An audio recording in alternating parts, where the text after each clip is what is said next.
Yo, welcome back. Bear down. Appreciate every one of you guys who tune in. I know a lot of you who just recently found the channel. I want to say thank you for tuning in. Those who are considering tuning in, check it out. You'll like what you find. I try to do an in-depth analytical approach to the Bears. I do some speculative stuff. I do a lot of mock drafts. I do a lot of stuff around the draft, and I give my own opinion. I'm not always right. Nobody's ever going to be all right. But I do in-depth search stuff that's not mainstream media narrative. I really started this thing a little over a year ago because the mainstream media killed me with how much they just regurgitate, recycle, and how wrong they were. And I was like, no, that's not right. Here, I'm going to show you guys. So this channel has taken off.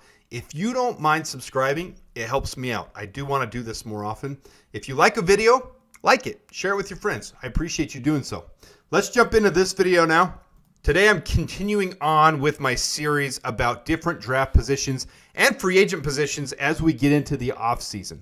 So today's video is going to be on the wide receiver position, and it is a position the Bears are going to have to address in one way or another. And yeah, I find awkward spots to put myself on the videos all the time because I present this stuff, I get it compiled together, don't always think about where I'm going to put the video. But this is where the Bears receiver room stands right now, and the more and more rumors you hear, the more Keenan Allen's probably not going to be coming back to this team. We have limited free agents money. We have limited cap space. Going to be probably somewhere around 60 and 70 million by the time things are said and done with. Then you got to consider the draft. Then you got to consider all the practice squad players. Then you got to consider buffer cap space that Ryan Poles and all GMs like to carry with them. So we're probably going to need some kind of flexibility there with how much depth we need on the offensive and defensive lines. Keenan Allen's probably going to get a contract somewhere around 12 to 15 million. Are the Bears really willing to pay that, especially when you already have a wide receiver 1 in DJ Moore, wide receiver 2 in Rome Odunze, who had a very good rookie season?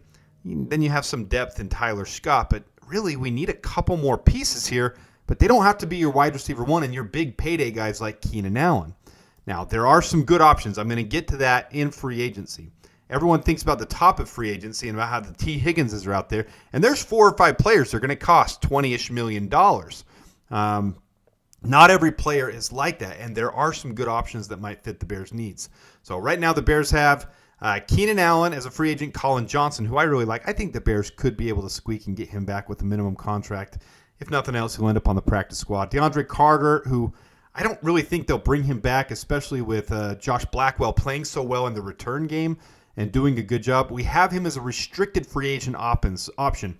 So Josh Blackwell should be retained for nothing. I mean, he's a great backup nickel, so he should be retained either way. But if someone offers him something, we basically have right of first refusal with him. So I would not see a scenario where we don't retain Josh Blackwell. And Simba Webster has been on the practice squad for the last couple of years. Samari Tare, who we just brought over this last practice squad this last year from the Packers. John Jackson, who was Caleb Williams' former teammate at USC before he went to Nevada his last year, and then has been on the practice squad this year, and is really just a depth piece to help us out. And he's a good friend of Caleb Williams. Never hurts to have that too, but that's not the reason he's on the team. So these two have signed future reserve contracts. They're coming back. These guys most likely are not. I can see Colin Johnson coming back. The rest, maybe Simba Webster.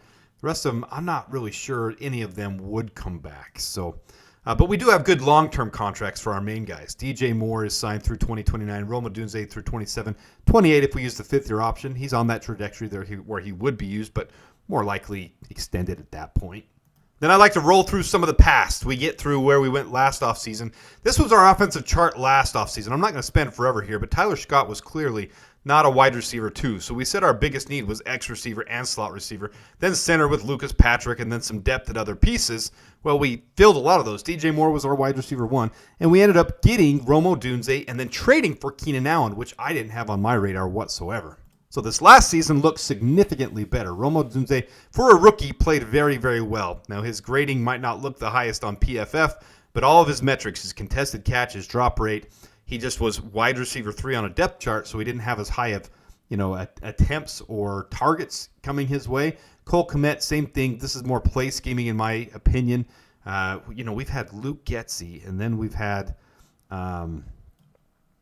Shane Waldron, and then we had Thomas Brown. I mean, there's been a lot of chaos mixture. So for these guys to grade out as well as they have, it's been a fine offseason. Mercedes Lewis, I wouldn't accept to come back. We'll cover that in the tight end video. Keenan Allen did fine. I mean, his grade, he would look better than his grade on PFF shows as well. So it doesn't show everything. Then the offensive line there, we've gone over the offensive line video. Those who haven't checked out the other videos in this series, I'll try to group them together in a video series, and we'll get all that to you.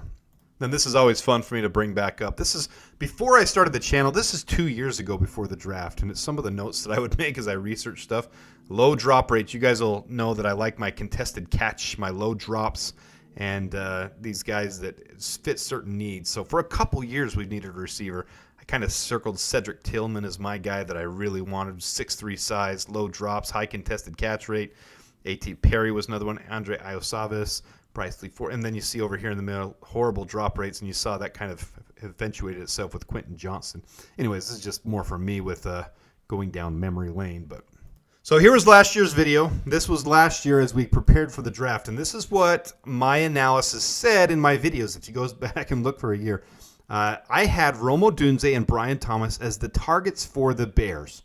Hands down, the best two options for the Bears at pick 9. The reason why, see this contested catch rate and the low drop rate. And then passer rating when targeted is something I pay attention to. And his passer rating when targeted, you look at that, 152.7. Make this smaller for you. 152.7. His teammate Malik Neighbors, who is highly regarded above him to be a top 5 pick, his was lower when Jaden Daniels would target him. And so I looked at that and I said, Brian Thomas makes his quarterback a better quarterback. He does a good job with that. So I'm not saying that Brian Thomas or Malik Neighbors are bad options. This was a wide receiver class that is highly regarded as one of the better wide receiver classes in a while. And there's going to be a lot of really good wide receivers in the long of this that come out of it. As we know, Jalen Polk did a good job. Ladd McConkey did a great job. I mean, there's a lot of them as you go through here. Luke McCaffrey kind of did a good job. But obviously, Brian Thomas Jr., Rome Odunze, Malik Neighbors, Marvin Harrison Jr. all had fine seasons. You know, Adonai Mitchell and Xavier Legette had more drop issues than they should have, especially when their drops were so low. So not everything translates perfectly, but this was my analysis last year as we went there. And then this is how the guys in the last year's draft performed. So here's the results of them. And I did according to receiving grade, how these guys got graded out. Malik Neighbors had the highest one. Brian Thomas, Ladd McConkey, Marvin Harrison. Rome Odunze right down here, but all his metrics looked really good. It wasn't by receiving yards. If you go by receiving yards, Rome would be a little bit higher, but that's not the most important thing all the time. But he did a good job. I'm actually very impressed with Rome when you look at his contested catch rate. Right here, 72.2. It's actually the second highest in the last decade of any rookie coming out into the league. So it translated over really well. His drops are a little bit higher, but that's common for a rookie as they adjust to the NFL, as they adjust with a new quarterback, especially a rookie quarterback with a rookie receiver. These two, they have to get on the same page, and it'll come along. I'm not worried about that drop rate long term. All right, looking back at free agency, there's some of the top free agents that I kind of targeted in on us for us. Said Curtis Samuel would be a great option, but he's kind of a bigger signing than we probably should go for, so I didn't see that happening. Donovan Peoples-Jones, Nick Westbrook-Ikhine, both of them were guys that I targeted. Obviously, you know, Donovan Peoples-Jones didn't even make it with Detroit. He got signed by Detroit, and they didn't even, he didn't even play this season. A lot of rumors on that front about him being lazy, low work ethic, bad route running. A lot of those things. So he did not come to pass or eventuate there. Nick Westbrook-Ikhine had a huge, huge year. Move me down just a little bit. He had a huge year with the Titans. He was Will Levis's one of his primary targets. 497 yards, but 9 touchdowns and a lot of breakaway touchdowns, a lot of big ones. Pass rating when targeted was pretty good.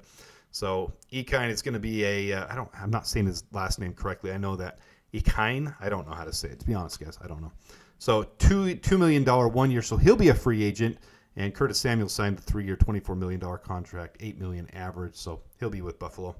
And then, of course, we traded for Keenan Allen, which was a huge move, and I didn't see that coming. So this video last year was around the same time. We traded for Keenan Allen in March 14th, as you can see from this article here, March 14th, and I created this around the same time, end of January and February last year. I do these videos every year now. This is one of the first things that I've been doing.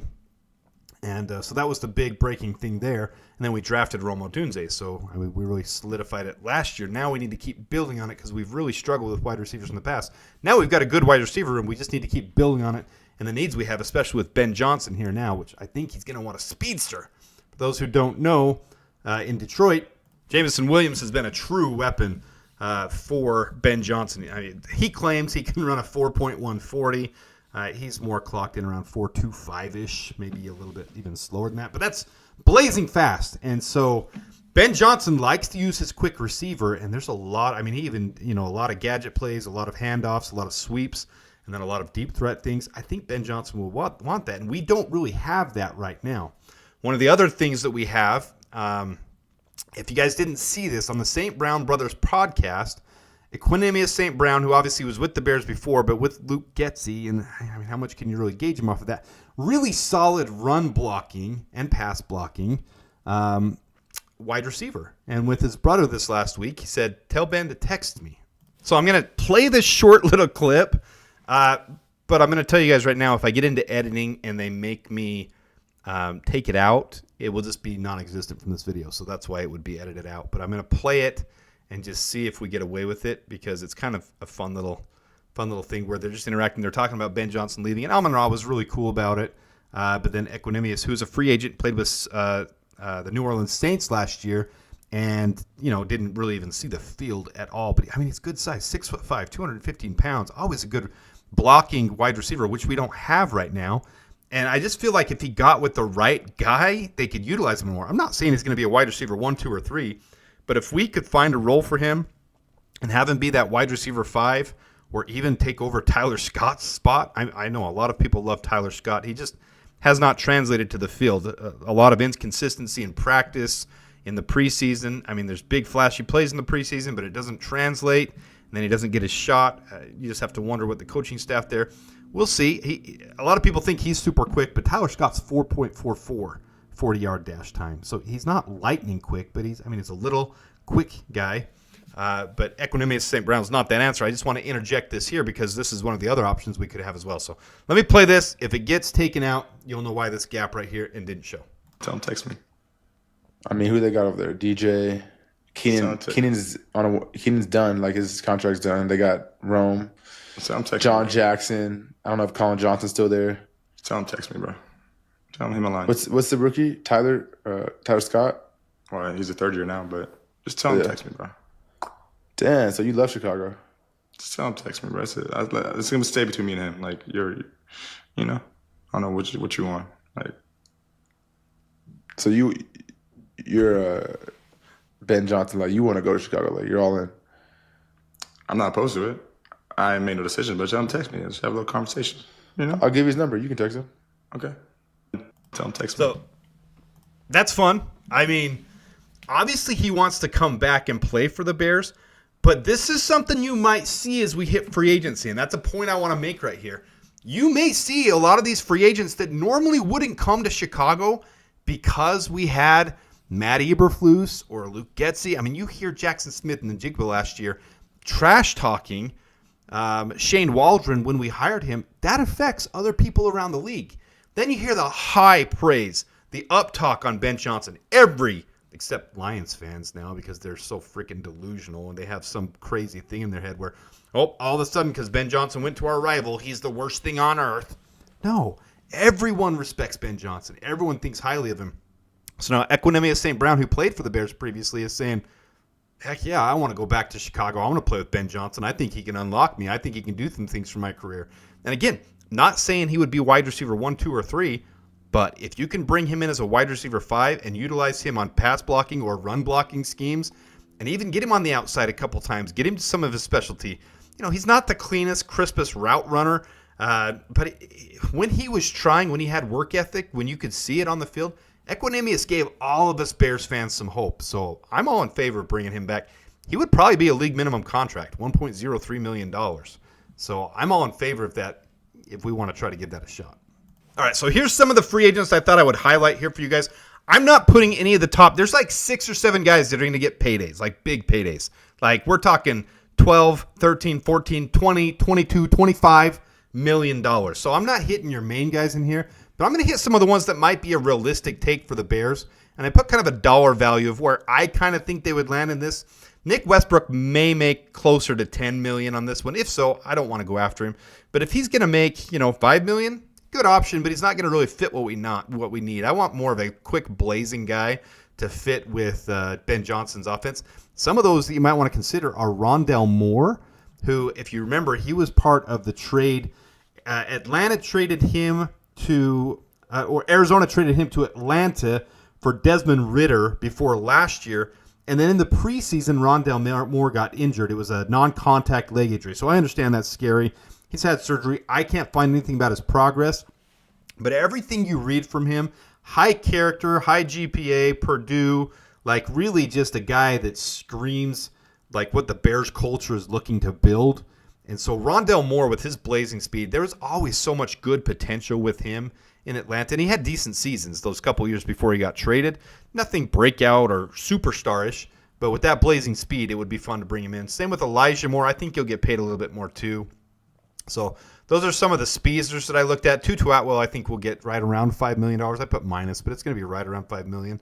So here's some of the options you can look at. We'll see as we get to free agency. That's going to determine a lot of stuff as to where we move forward in the future with these guys. But let's look at the draft for options the Bears might have moving forward. So I circled here because my priority in this draft for the Bears last year, if you guys check out my channel or were here last year or go back and look at the old videos, last year I was very much highlighting and focused X receiver. That's what I wanted for the Bears. This year's more of a slot or speedy guy that we can interject into this to be able to have a specialized role to be the quick guy on this offense. So I just kind of highlighted here, Emeka Egbuka, 4.3, and this is all pre-combine. I do these videos after the combine as well, so this could change, but I put myself in the middle here where there's not any lightning quick guys behind me, I don't believe. Yep, nothing there. So I'm just going the quickest guys from this draft. Tez Johnson, 4.33. Jimmy Horn Jr., 4.34. Julian Fleming, 4.35. Giles Jackson, 4.36. And then Adrian Smith. A lot of people have highlighted him because they think he would be a steal late. Right now he's a projected undrafted free agent, 4.28 speed. He struggles a lot with his route running and his route tree discipline. I just don't know. I mean, he would be he would be an undrafted free agent type of guy that you would really take to try to develop as an undrafted free agent, because I watched tape because everyone's getting excited about that 4.28 speed. There's a difference. The 4.28 speed is not always the reason someone gets drafted. You look at Isaiah Bond, he's up here around 5, and he could jump right up into that first round because of it. There's a huge difference in the way these two guys play, so it doesn't mean everything. In fact, they're almost identically built, 5'11", 6 foot, 185, 180. It's just the way that they, disciplined, run routes, and have built themselves. So a lot of people have asked how I see the wide receiver room this year. Not our room, but the wide receiver draft class compared to last year. I would say Tetairoa McMillan and Luther Burden would really be in that top conversation. I'm more high on Luther Burden, but Tetairoa McMillan and his size, 6'5", 212. And there's a couple really tall guys in this draft. Savion Williams. I mean, there's a lot of them, actually. If you look through here, don't have all of them on top of my head. Dante Thornton Jr., 6'5". I mean, there's some tall receivers that play really well. Savion Williams and Tetairoa McMillan, probably the best two for their size that play the way they do. Jaden Higgins also plays really big at 6'4", 215.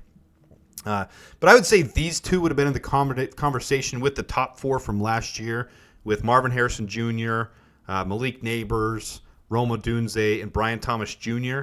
And then Trey Harris, to me, is kind of your sleeper this year. Everyone has him high, so he's not really a sleeper, but I compare him very much so to Rome Odunze, just not quite as good a contested catch guy and not quite as good a route runner.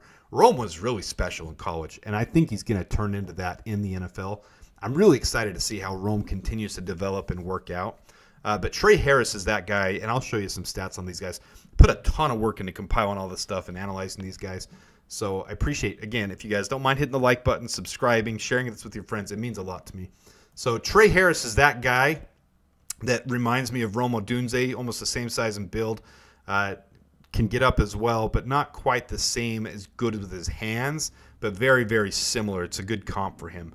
Emeka Egbuka, these guys would all be right there with some of these guys at the end of the first round, beginning of the second round. That's where I would compare them to last year's class. Then there's a little bit of a drop-off from last year. There's going to be a lot of these guys here in the third-ish round. Last year, there were a ton of receivers that were worthy of being drafted in the first 3 rounds, and you kind of get that cutoff here right around Torrey Hort, maybe Savion Williams.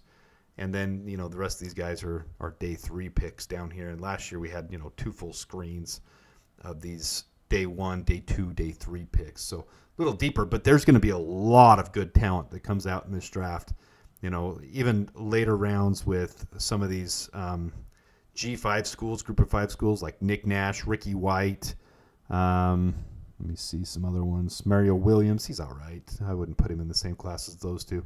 But Nick Nash and Ricky White and Torrey Horton from Colorado State, all 3 of those guys from the Mountain West, they're all going to be really good prospects that should go 3rd round, 4th round, 5th round-ish, and there's some good options in there.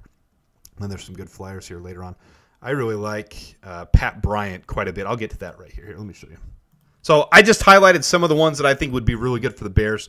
I don't think there's any shot we take Trey Harris, especially already having Rome Odunze.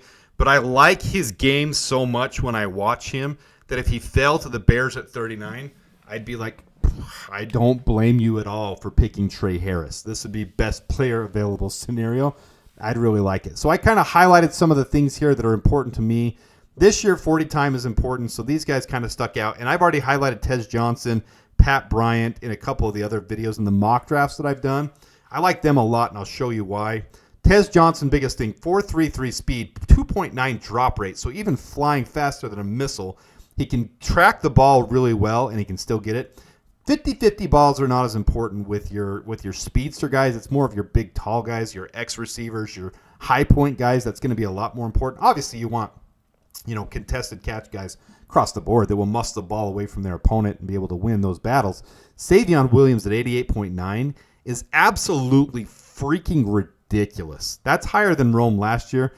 He's someone to watch. He does drop the ball a little bit, but that's someone to watch. With his size, he could easily be climbing some boards here. As he gets into the combine, as he shows off a little bit, that'll be an interesting one for me to watch. That's one I'm going to keep my eye on. Pat Bryant I like a lot. His high contested catch rate, his low drop rate. He's not as quick, so I don't see the Bears going after him.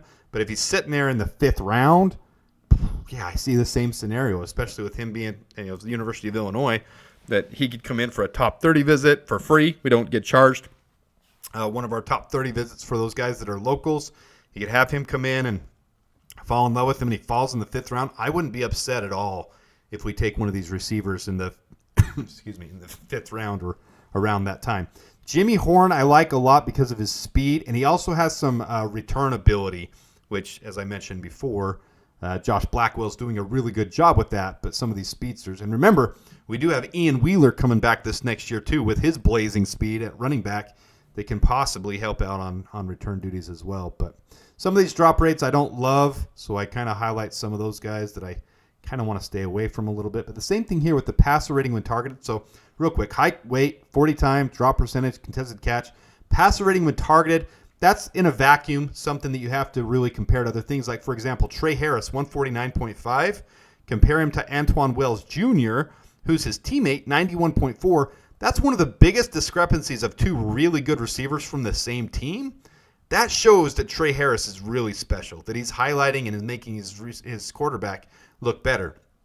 Is Antoine Wells making his quarterback look worse? I don't know, with that drop rate, maybe, but he's still a good receiver. So I attribute that more to Trey Harris just being an absolute stud. And I really like what I see with him when I watch him on tape. So Isaiah Bond, super quick as well. Many think he'll sneak into the 1st round too with his speed.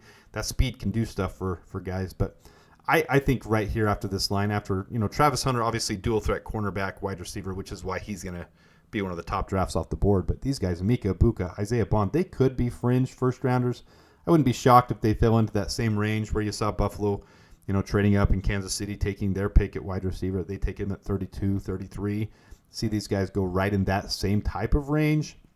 Matthew Golden, not slow either at 4.38. A couple others right around 4.4 and, right around that range too. But these are some of my favorite ones that I've highlighted over here. I really think the Bears, if they can lock in Tez Johnson and get him in the 3rd round, that would be a super value. 4.33 speed, low drop rate. And I think that would be nice for Ben Johnson to have in his offense. So I'm totally open to Tez Johnson. I did that on the last mock draft. I had him in the 3rd round. If we can trade down and get more value and get an extra 2nd, extra 3rd as well, I'm all in favor of that. I just don't know if the Bears are going to do that type of thing. So a lot of work for not a lot of information to share with you other than just to check this out, see, who you think might fit, who might be. But there's a lot of good receivers here. I mean, Jalen Royals is fun to watch on tape too. Ty Felton's even fun to watch. There's so many good receivers. It's fun to watch how these guys. You guys know I love Ricky White. He was from UNLV. He had 4 blocked punts as well, so special team is a specialty as well. Multiple 1,000-yard seasons at UNLV, and his passer rating is very high. A little more drops than he wants this year. He had less drops last year, so those things are in a vacuum too. But let me know in the comments who you like, who you think the Bears should target. I think it's kind of hard to target any of these guys in the first couple days because you have bigger needs that we have to fill, between even the line. And even if we address a lot of the line in free agency, a safety for, Jaquan Brisker. There's so many good safeties up there near the top 2, and a running back who we could get in the 3rd round or even 5th round, or, we don't have a 4th round pick right now is why I keep skipping over 4th round. But if we traded down and got another 4th round pick, one of these needs could be felt there. So, there's so many good options here. I do like analyzing the wide receivers probably more than many other positions, more than most positions. It's fun to watch them on tape and see how they play. But adapting from the college game to the NFL is one of the hardest things to do for defensive backs and wide receivers. So it's huge. I hope the Bears get a solid wide receivers coach, and Ben Johnson gets to work with these guys a lot because I think he could really utilize someone like Tez Johnson. But let me know who you guys' favorite is, who you think would be a steal. I know a lot of you guys like Pat Bryant from me putting him in some mock drafts. A lot of you have liked him as well. Deontay Thornton's another fun one to watch. But who are you guys have your eyes on? Maybe some of your local schools that you've watched that you think are some steals on here.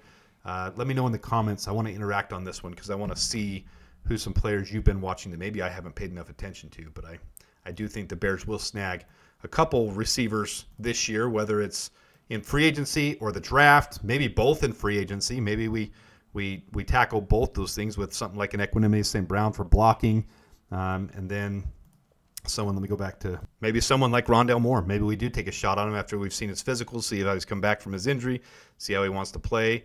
Maybe a Josh Palmer, not quite as quick. Elijah Moore, who I think will be a little more expensive. Maybe we spend some of free agency on that. So I don't know. Who knows? We'll see. That's why I'm counting down to March 10th. That's going to be really exciting. Just a month and a half away from now. So there's a lot to be done between now and then. But let me know what you guys think. Appreciate you guys tuning in. It's always fun to interact with you guys, and I appreciate you being a part of this channel. Till next time, the Bears, and bear down.